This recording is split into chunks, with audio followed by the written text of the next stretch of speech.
যারা বলে শরিয়া আইনে আমরা বিশ্বাসী না,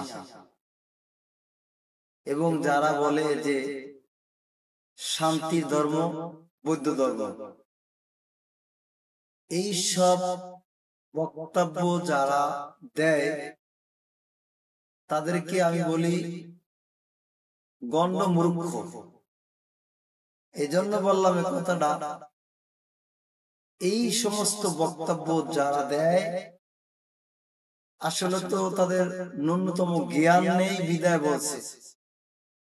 সেই জন্য ন্যূনতম জ্ঞান না থাকার কারণে তারা পিয়ার পদ্ধতিকেও সাপোর্ট দিতে পারে না, পিয়ার পদ্ধতিকে মানতে পারে না। তারা বলে যে এবিএম কেও বাতিল করতে হয়েছে, এবিএম এর মাধ্যমে নির্বাচন ভোট মানুষ বুঝে না। আরে এই গাধাকে আমি বলতে চাই, গাধা, এবিএম আর পিয়ার পদ্ধতি কি এক? কির সাথে কি মিলাইতেছে? এবিএম এক জিনিস আর পিয়ার পদ্ধতি হলো আরেক জিনিস। পিয়ার বুঝবে না এমন কোন মানুষ নাই। যারা বলে যে পিয়ার মানুষ বোঝে না, তাদের মতন আর গাধা নাই।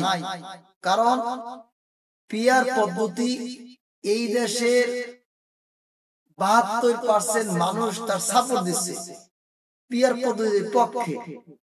বিশ্বাস বলছেন যে 72% মানুষ সাপোর্ট দিচ্ছে, তা 72% মানুষ যদি পিয়ার পদ্ধতির পক্ষে সাপোর্ট দেয়, সে আবার পিয়ার পদ্ধতি বুঝলো না কিভাবে?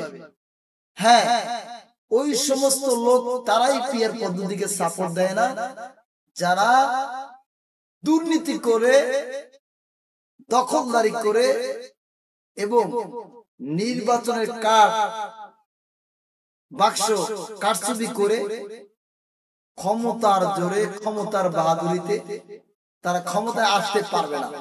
এই জন্য তারা এটা সাপোর্ট করছে না, মেনে নিতে পারছে না। যারা এই দুর্নীতি করবে তারাই পিয়ার পদ্ধতিকে সাপোর্ট দেয় না, এটাই বাস্তব।